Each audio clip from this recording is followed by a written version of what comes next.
I never imagined that the man I loved, the father of my unborn child, would betray me in the cruelest way possible. And I never thought that when my whole world fell apart, my own family and friends would stand by his side instead of mine. My name is Alex, I'm 28 years old, and if you had asked me 2 years ago, I would have told you I had it all figured out. I had a stable job in an office, a husband named Adam who I believed was loyal, and a small circle of friends who always swore we'd be ride or die. We weren't rich, but we were comfortable. We lived in a modest home with a little garden, and I honestly thought things would only get better from there. The day I found out I was pregnant, I thought it was going to be the happiest moment of my life. I remember staring at the test in the bathroom, my hands shaking, tears streaming down my face. I wasn't scared, I was excited. I pictured Adam's face lighting up when I told him. I imagined my mom crying happy tears, my sister hugging me, my friends bombarding me with messages of congratulations. But the reality couldn't have been more different. When I told Adam, he barely looked up from his phone. He muttered a flat, "That's great, babe," and went back to scrolling.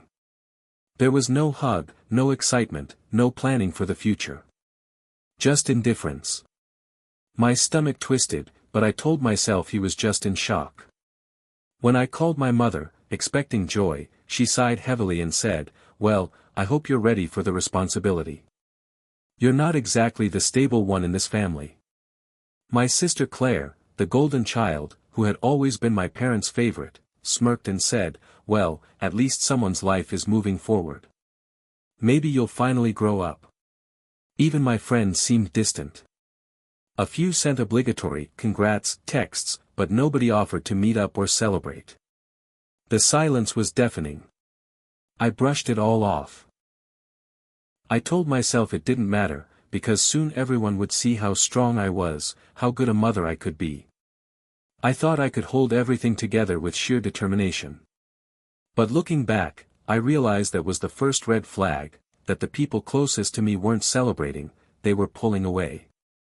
And instead of listening to my instincts, I buried the discomfort deep down and convinced myself that once the baby came, everything would magically get better. I couldn't have been more wrong. Pregnancy is supposed to be the time when your partner dotes on you, when your family rallies around you, when your friends check in constantly. For me, it was the opposite. From the very first weeks, Adam grew colder. He worked late almost every night, coming home after midnight with vague excuses. He showered immediately, which I thought was just part of a routine, until one day it clicked in my head, he never used to do that before. He avoided touching me, avoided looking at my stomach, avoided even basic conversations about the future. I thought maybe he was stressed, so I brought it up gently. His answer was a dismissive shrug. "Don't start, Alex. I'm tired." Those 3 words became his favorite escape. My family wasn't any better. My mother, who should have been thrilled at the idea of becoming a grandmother, grew sharper with me.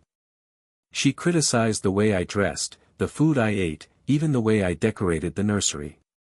Claire would do it better, she'd mutter under her breath. And Claire, my golden child sister, took every chance to rub her perfect life in my face. She bragged about her flawless career, her attentive boyfriend, her freedom. It felt like she thrived on reminding me how trapped I was becoming. Even my friends started fading away. Group chats that once buzzed with energy now went silent when I posted. I'd invite them over, and suddenly they were too busy. They stopped calling, stopped asking how I was doing. When I ran into one of them by accident, she smiled awkwardly and said, "We just figured you'd be too busy with, baby stuff." The loneliness crept in slowly but relentlessly. Each day I woke up feeling more isolated, more invisible. I tried to distract myself with baby books and nursery plans, but deep down, I was terrified. It felt like everyone was slipping away, leaving me stranded before the hardest journey of my life. And yet, despite all the warning signs, I kept clinging to the fantasy that Adam would come around. That my family would soften. That my friends would remember me. I told myself, this is just a rough patch, it'll pass.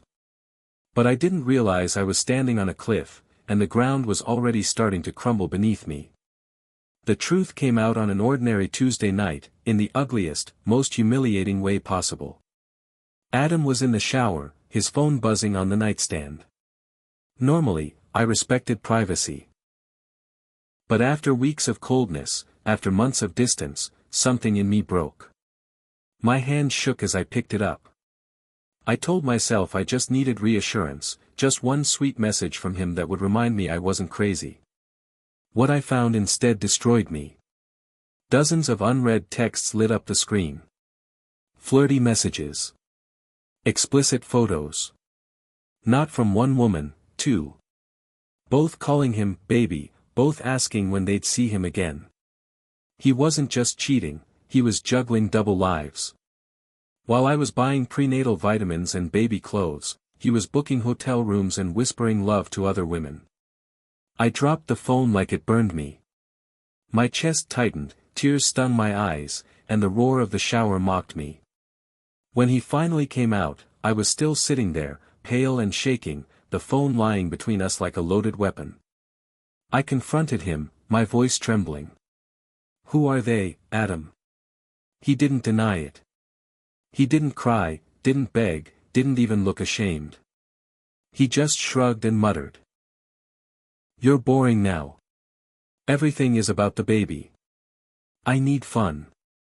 That sentence carved itself into my soul. I thought my family would rally behind me. I thought my friends would comfort me. Instead, I was met with more betrayal. My mother told me coldly, "Men have needs, Alex. Maybe if you weren't so wrapped up in yourself, he wouldn't have wandered." Claire smirked and said, "Honestly, I don't blame him. You've always been difficult." Even my friends avoided the subject. A few unfriended me online, as if Adam's infidelity was contagious. I wasn't just betrayed by my husband. I was betrayed by everyone I thought I could rely on. In one night, I lost not only my marriage, but the illusion of support I had clung to my whole life. And as I sat alone in that house, clutching my belly, I realized the cruelest truth of all: the people who were supposed to love me most were the ones tearing me apart. After Adam's confession, my world collapsed into silence.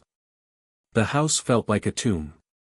His things were still there, his clothes in the closet, his shoes by the door. But the man I thought I loved was gone. He filed for divorce before our child was even born, claiming I was too emotional and unstable. It was as if years of marriage had been erased in a single swipe of a pen. The loneliness was suffocating. Friends who once promised we'd always stick together stopped answering my calls. Group chats lit up without me, filled with memes and plans I wasn't invited to. I stopped trying to join in, stopped trying to explain. It was clear, I was no longer part of their world. My mother didn't soften. She grew crueler. She told me I should beg Adam to come back, because a child needs a father. Claire, of course, smirked at my suffering. She sent me pictures of her nights out with friends, her perfect boyfriend, her new car, as if to say, "Look at how well my life is going while yours falls apart." At work, things weren't better. I could feel the stares, the whispers in the office. People looked at me like I was fragile glass. One coworker, who had always been jealous of me, took the chance to spread rumors that I was faking panic attacks for attention. Another started hinting that I wouldn't be able to handle both a baby and a career. I was drowning in judgment everywhere I turned. Nights were the worst. I'd sit in bed, clutching my belly, whispering apologies to the baby. Apologies for not giving him the family he deserved. Apologies for being too weak to hold everything together. Sometimes I'd cry until I couldn't breathe, terrified of the future. Then Adam's cruelty escalated. He posted pictures online with one of his mistresses, smiling, holding hands, attending family gatherings. People liked the photos, commented how happy they looked. And there I was, pregnant and abandoned, reading the comments until my chest ached. I thought I had hit rock bottom. But I didn't realize rock bottom was just the beginning. Because soon, a stranger would appear in my life, and change everything. It happened on a rainy afternoon. I sat in a cafe, staring into a cup of cold tea, trying to stay invisible. My belly was showing, and I hated the way people's eyes flickered over me with pity or judgment. That's when she appeared, a young woman with kind eyes and a gentle voice. Her name was Mia. She didn't know me, but she noticed me. Really noticed me. She asked if I was okay, not the fake, polite version, but the kind that makes you want to spill your soul. And for the first time in months, I did. Words poured out of me. I told her about Adam, about my family, about the betrayal and the isolation. I told her how scared I was, how abandoned I felt. Mia listened. She didn't interrupt, didn't roll her eyes, didn't dismiss me. She just sat there, nodding, letting me cry into a napkin until I could barely speak. And when I was finished, she simply said, "You don't deserve this. And you don't have to go through it alone." Those words cracked something inside me. Mia became my lifeline. She checked on me every day. She reminded me to eat, to drink water, to rest. She drove me to appointments when Adam refused. Slowly, I began to feel like I wasn't just drifting alone in the dark. She even introduced me to her family. I hesitated at first, terrified of more judgment. But when I stepped into their home, I was met with warmth I hadn't felt in years. They didn't see me as broken or pitiful. They saw me as a person. And that's when I met Daniel, her brother. He was nothing like Adam. Where Adam had mocked me, Daniel listened. Where Adam had turned cold, Daniel was patient. He didn't flinch when I mentioned the baby. He didn't look at me like a burden. Instead, he asked questions, offered help, and smiled in a way that didn't feel forced. At first, I kept my guard up. I told myself not to trust again, not to risk more heartbreak. But Mia's kindness and Daniel's steady presence began to stitch together the cracks in my heart. For the first time in months, I felt something unfamiliar, hope. Mia quickly became the anchor I hadn't realized I was searching for. She didn't just listen, she acted. When I was too exhausted to cook, she brought meals. When I felt too ashamed to show my face in public, she invited me for walks and reminded me that I still belonged in the world. She was relentless in her kindness, and slowly, I started to believe I wasn't as worthless as Adam and my family had made me feel. One evening, Mia insisted I come over for dinner. I hesitated, worried about being a burden, but she brushed off my protests. Her parents welcomed me warmly, setting an extra plate at the table like it was the most natural thing in the world. I couldn't remember the last time someone had done something so simple, so kind, without expecting anything in return. And there was Daniel. He was quiet at first, watching from across the table, but not in a judgmental way. He asked how I was feeling, how far along I was, and whether I needed help around the house. It wasn't pity in his voice, it was genuine care. Over time, Daniel became a quiet presence in my life. He would carry groceries up to my apartment, fix things that were breaking, and sit with me when the loneliness threatened to consume me. He never pried, never demanded, never judged.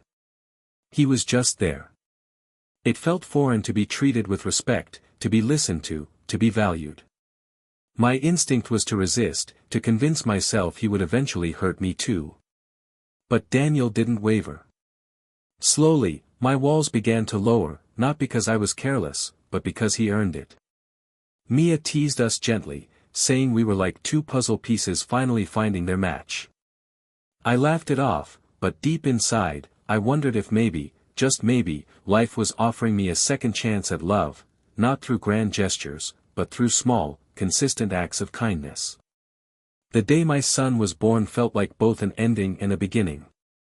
Labor was long and grueling, but Mia was by my side the entire time.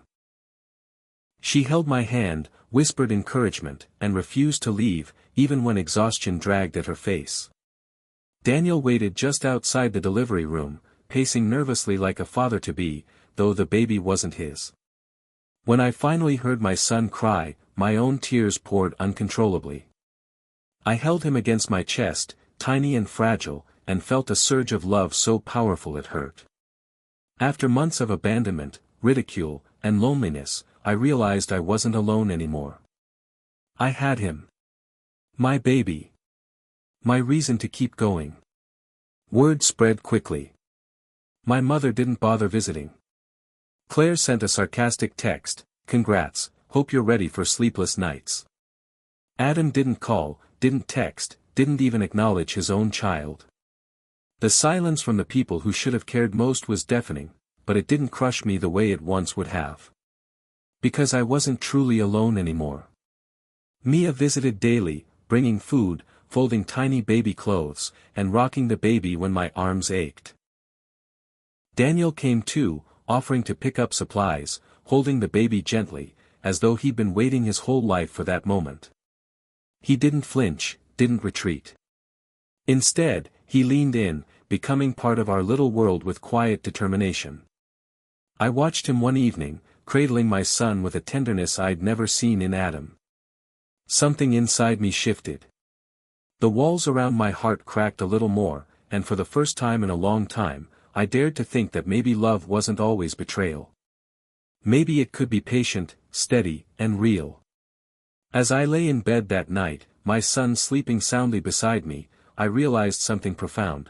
The life I had planned was gone, but maybe, just maybe, the life I was building could be even better.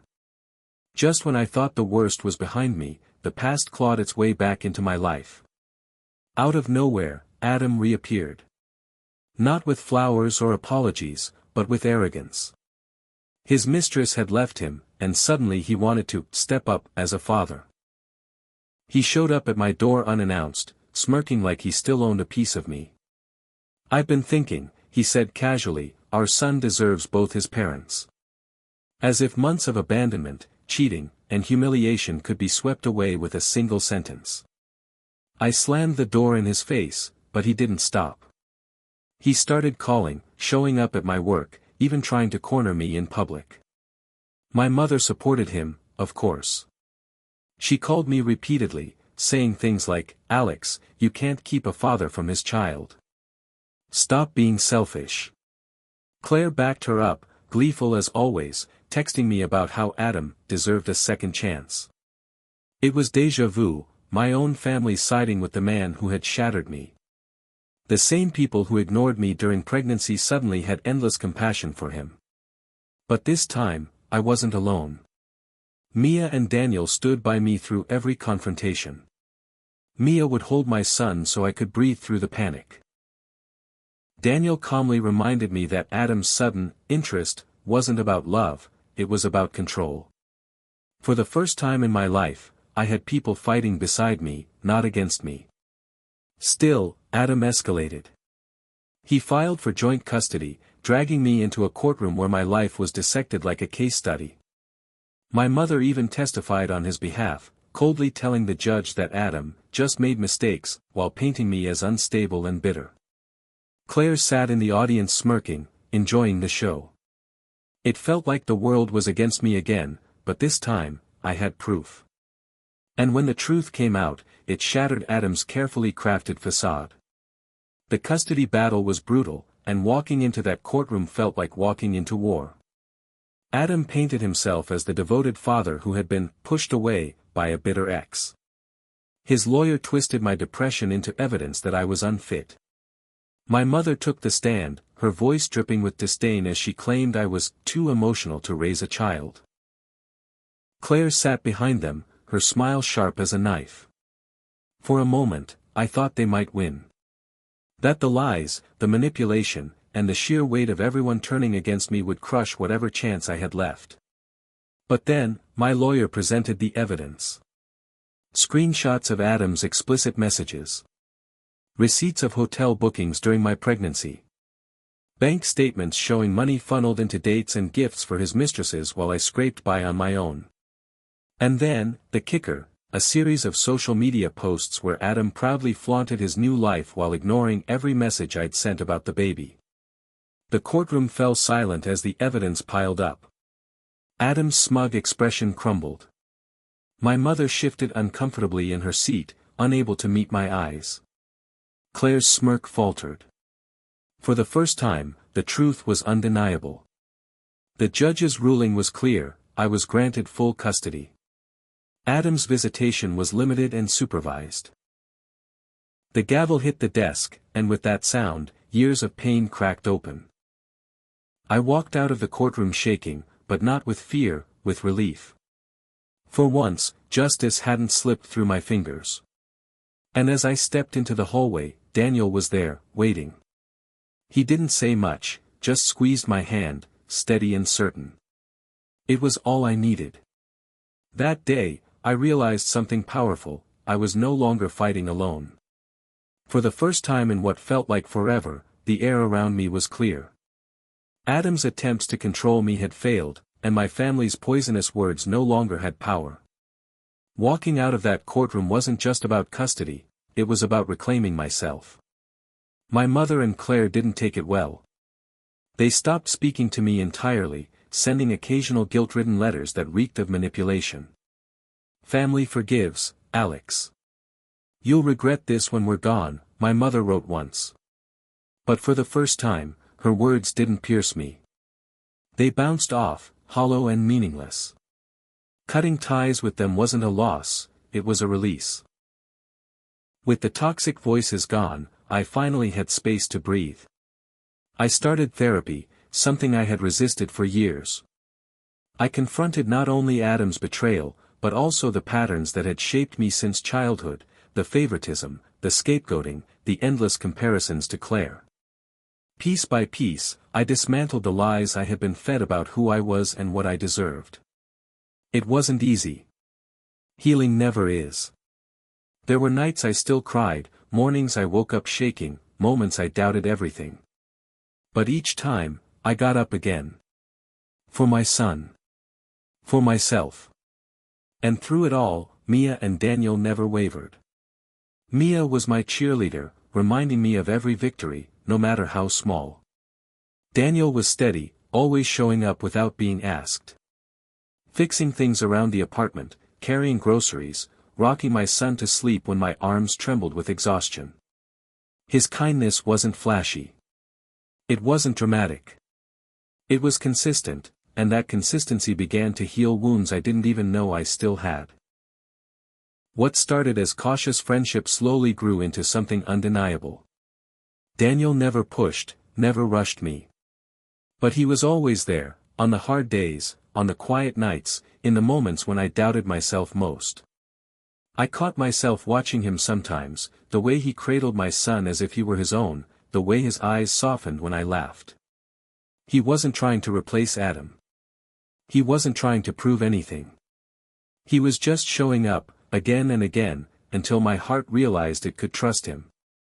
One evening, after dinner at Mia's house, Daniel walked me to my car. The air was cool, my son sleeping peacefully in the carrier, and for the first time in years, I felt safe. Truly safe. He looked at me, hesitant, and said softly, "You don't have to be alone anymore, Alex. Not if you don't want to be." I didn't answer right away. Tears burned my eyes because I realized how long I'd waited to hear those words. Not from a man promising grand futures, but from someone who simply wanted to stand beside me. That night, I let myself believe in love again.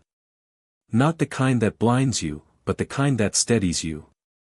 Months passed, and our bond only deepened. My son began to know Daniel's voice, reaching for him with tiny hands. The three of us formed a rhythm, a family built not on blood or obligation, but on choice and consistency. Looking back, it felt almost surreal. I had once begged Adam for scraps of affection, craved my mother's approval, fought for Claire's respect. Now, I no longer needed any of it. Because I had found something far stronger: real love, real loyalty, real family. Years have passed since the storm that nearly broke me, and sometimes I still catch myself wondering how I survived. The betrayal, the abandonment, the court battles, the sleepless nights, it all feels like a different lifetime. But then I look at my son, at his smile that lights up a room, and I realize he was the reason I kept going when everything told me to give up.